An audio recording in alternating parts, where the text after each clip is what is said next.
Hello? Are you there? All I'm seeing is black squares, sir. I don't know what you're trying to tell me. Excuse me? Can you at least get me someone without a f***ing accent? I'm just trying to find the elevator, man.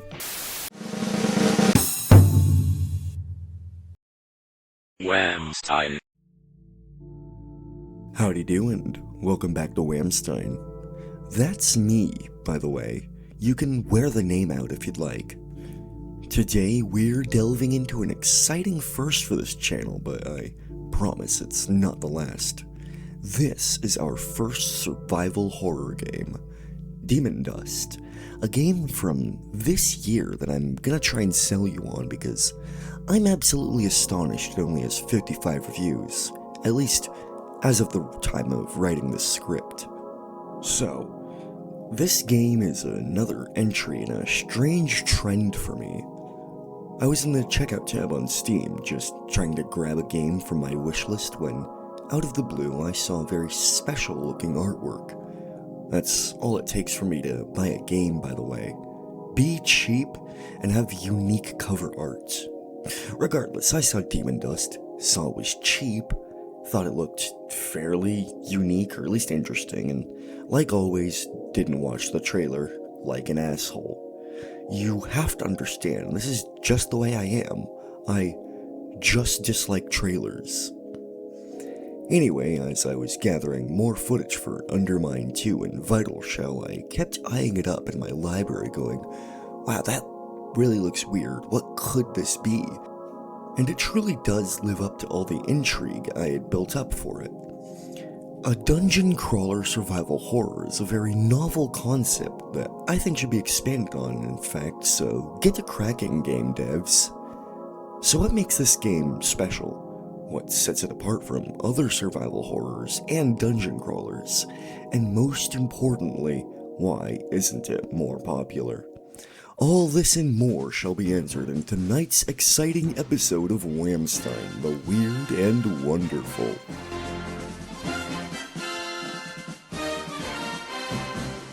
So, as always, gameplay first. This game actually has a really cool interaction system. As is typical, you move with WASD, shift to sprint, and space to jump. You can also strafe using Q and E, which doesn't immediately come across as something intuitive or necessary, but as we'll get into later, it comes in mighty handy. Aside from the movement, almost everything else you'll be doing is a left click. Unlike other survival horror games, your entire inventory is on the right side of the screen at all times. If you need to reload or heal in the heat of being chased, you have to swing your mouse over and click each individual pill or bullet, all the while still being assailed. This adds an obvious layer of adrenaline and terror because you're actively fumbling while already in danger. It's very effective.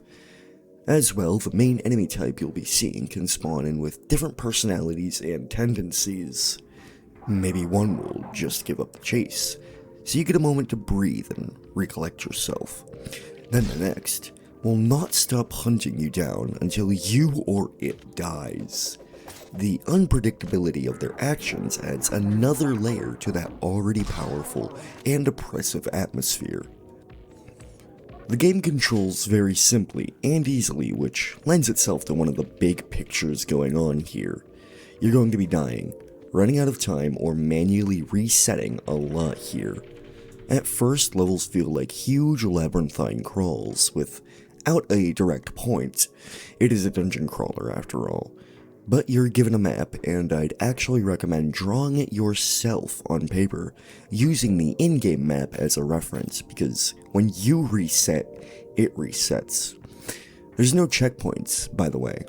You died all the way back to step 1, but this'll come in handy later.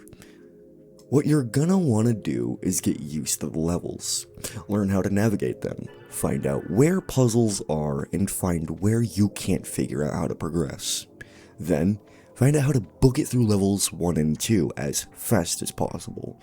That hourglass on the left side of the screen may not seem like it, but he is your biggest enemy, and he fucking hates you. There were a handful of times where I made it to the more confusing levels and got completely lost and sidetracked trying to figure out what to do, only to look at the hourglass and go, oh my god, but I'm making progress. But that's okay. I gained knowledge and experience, and made it back faster and with a better idea of what not to do. That's part of the big picture here. Your crawls are incremental advances.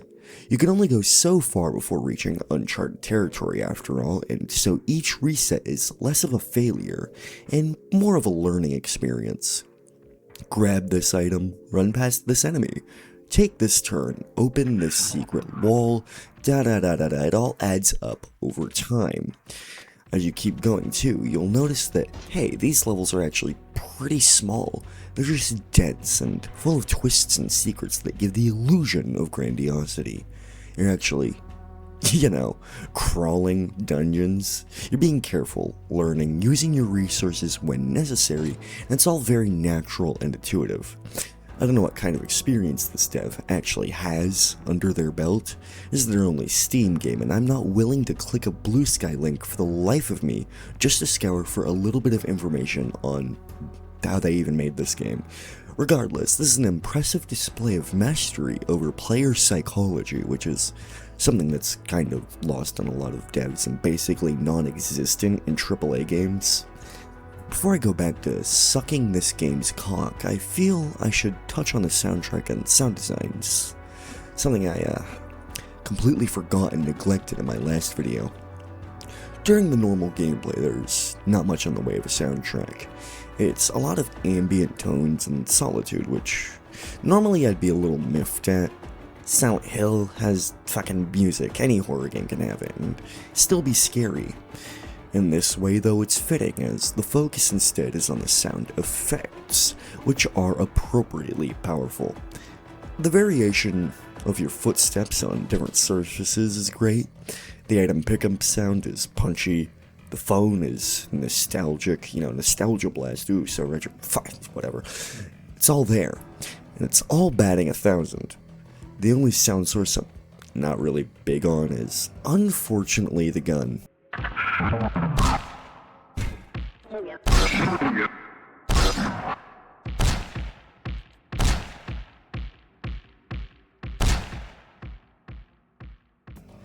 This is a problem for me in a lot of games, but guns just don't sound explosive enough. I don't know if you've ever heard a gun before, but they tend to be loud and vicious. There's an explosion inside of them. The revolver shots aren't necessarily bad. Fuck, they get the job done, that's all they really need to do, but when every other effect is punching above its weight class, the one that I wanted to do so is the sole disappointment. On the other hand, my favorite sound effect is from our beloved chaser enemies. Firstly, their heavy stomps are awesome and really makes it tense to not just wait for them to pass hoping they didn't see you, but being hunted down is straight up harrowing. That's not the sound though. My favorite is their voices. They have a handful of little things they say. Garbled, indecipherable little phrases that sell how these creatures are beyond understanding. I also like that the same sound bites can be higher and lower too. It's small touches like that add up to make the most common threat feel special every time you encounter it.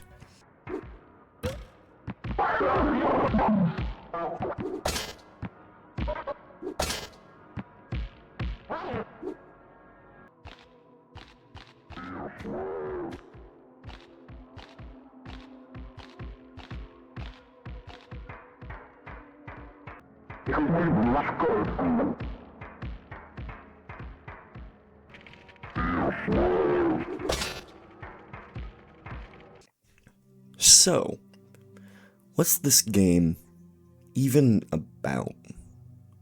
Like, there's cool visuals and sound effects, and the gameplay's like almost nothing I've touched before, but does that at all serve a purpose? Kinda. Not really sure if I've been able to translate it all yet, But I've done my best, and this is what I've come up with. We start off on level 1, obviously, which is kind of a soft tutorial. Even for some later game concepts, it becomes helpful, like if you find the secret wall in the starting room, it'll take you directly to the key, and you can run to the door and go to the next floor, significantly cutting back on time, which, as I've mentioned, becomes majorly important. For that matter, why are we timed in the first place? Well, I'm glad you asked. We're controlling a proxy body that can only exist here for so long before dying. That's also why there's a self-destruct button. I mean, in actual gameplay terms, the button's there for if you get stuck, but that sucks the fun out. It's there because we're piloting a robot, and robots have a self-destruct, and that's genius engineering.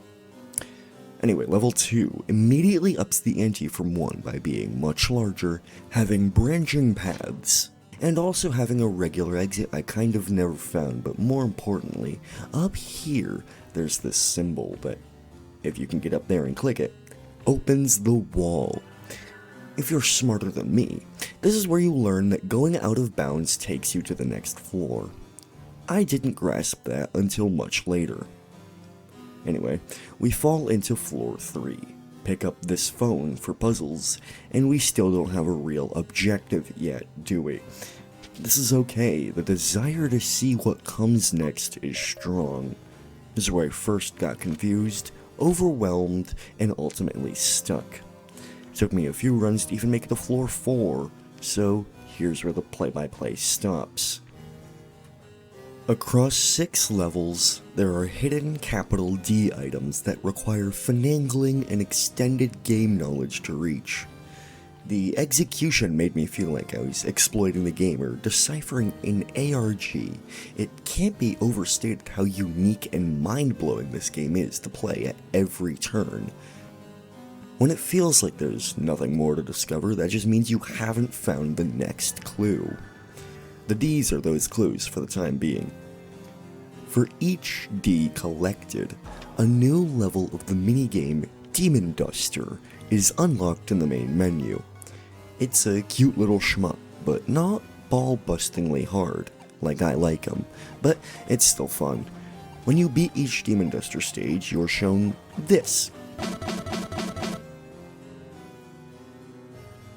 Some kind of locking mechanism is opened for each complete stage. Well then, get crackin'. These end up being kind of a bitch to find all of them, and in the end we don't even know what it unlocks.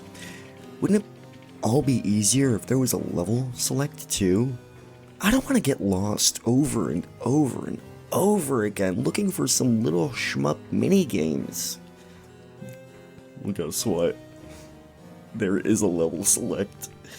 On level 3, there's a shop. This shop has a little machine that sells dice for 1 dust each. And this is when I knew I had to review this game. Buy some dice, toss them, nothing. Buy some dice, toss them, nothing. Buy some dice, toss them, win! You're given a code, which by now it's obvious enough, especially being on the level that you get it, this is something you punch into the phone. Welcome to level 7, aka, wait, where the fuck do I go now town? Population, oh god. If you're looking to get around as fast as possible and collect the Ds each in one run, this place will help. I already have them though, so what now? Duh, we're looking for what Demon Duster unlocked. On level 5, there's a big scary static monster that sends you to jail if it catches you, and jail is on level 9, so there's at least 2 levels we haven't seen yet, and which level 7 doesn't have a door for. I got to level 7 early on accident before I even saw level 4, and way before I even knew the dick tokens were a thing. For some reason, there being a level you go to through a special code made my brain pop a synapse. While cutting out several hours of me fumbling around and figuring out different mechanics like bunny hopping and that you can shoot floors and walls to go out of bounds, eventually we make it back to level 7. Guess what? When you appear here, just turn around, dude. That's it. The single wall without any dice pips? The one that sticks out like a sore thumb? Yeah, it's a fake wall, and it'll take you down to level 8. I wish I had anything, actually, to say about this level. Like 4 has a meat worm, 5 has the static monster, 6 is L backroom, but 8 is kinda nothing. I got lost immediately, and since we know there's a level 9, I just jumped into the void to see if I could get there. Well, hey, what do you know? We're here.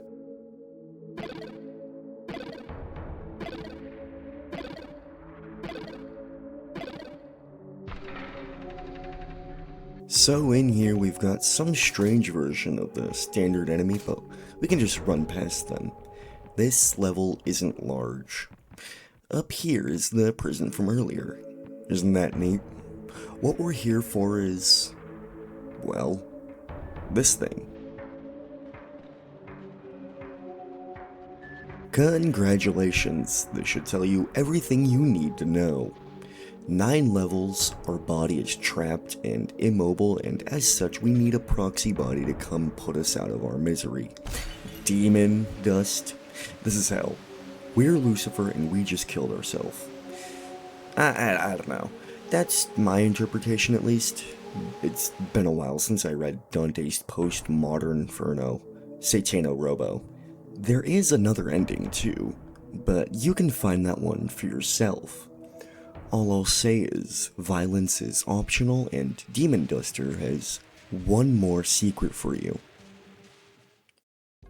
And that's all she wrote for Demon Dust. Not only a tense and gritty first-person dungeon crawler, but a more competent survival horror than most indies I've played, honestly. What makes it all the more impressive is this being a debut title. The willingness to experiment with HUD and control schemes, that willingness to potentially drive away players for a more unique and inspired and ultimately more immersive experience shows great potential for this dev's future. Of course, this means I highly recommend you go play it for yourself. It's cheap, should only last you 5 or so hours, and is like nothing else out there. There'll be a link below if you choose to check it out. I've been Whamstein. You have yourself a great night. Ciao.